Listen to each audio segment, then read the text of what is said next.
Hi everyone. In Parshat Vayikra, the pasuk states, "And in the 7th month, on the 1st of the month, you shall observe a cessation of work, a day of remembrance of the sounding of the shofar." This pasuk, which is the source of the Yom Tov of Rosh Hashanah, seems to indicate that our New Year holiday is really one day long. The Talmud Yerushalmi in Eruvin is one of the sources for establishing a 2-day Yom Tov. Rosh Hashanah was ruled to be 2 days long even in the land of Eretz Yisrael, where Chagim are usually kept for one day. This is because, in contrast to other Chagim, which typically fall out in the middle of the month, Rosh Hashanah occurs on the 1st of the month. Typically, on Rosh Hodesh, the Beit Din would wait to sanctify the month based on when witnesses came to testify about the new moon. For Rosh Hashanah, though, since it is a Chag that needs to be observed, Beit Din sanctified the month already after the 29th of Elul, on condition that witnesses would come. If they ended up coming on that day, then that day would be Rosh Hashanah, and the next day, Bet Tishrei, would be just a regular weekday.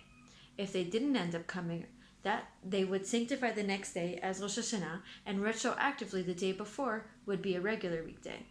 Because of this latter scenario, where there was a chance that the first day would be a regular weekday, the Nevi'im did not want Am Yisrael to take this day lightly based on this possibility.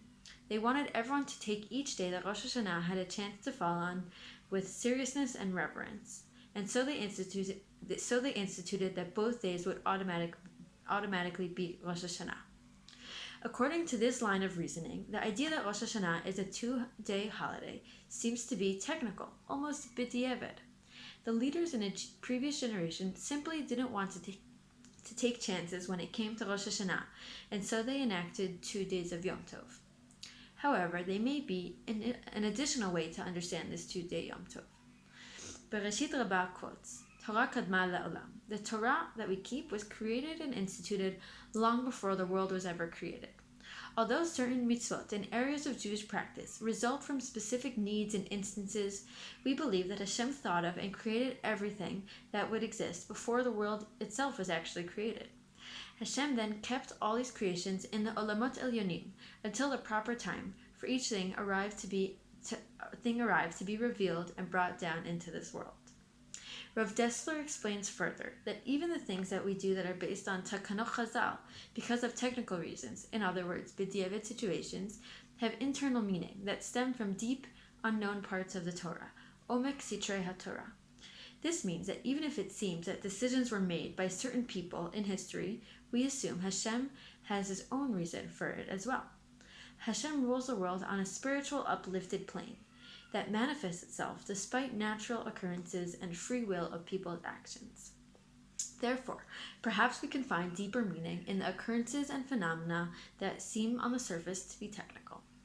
For example, when Adam HaRishon sinned, he changed the whole way Hashem ruled the world and brought the world Hashem created down from a very high level. He affected a whole new reality. How can we say that an action done by man caused something that Hashem didn't plan? Of course, the answer is along similar lines to what we said previously. The divine plan was chosen ahead of time, but only occurred in this world by the sin of Adam HaRishon. Hashem, who is Sofeh Kol HaDorot, took into account, even before the world was created, the sin of Adam HaRishon, a sin that took place at a full choice after the world was created. So too, in our example by Rosh Hashanah, we see that Rosh Hashanah is a 2-day holiday, both for the technical reasons stated above, as well as for the fundamental reason that Hashem had this in store by this way lechatchila.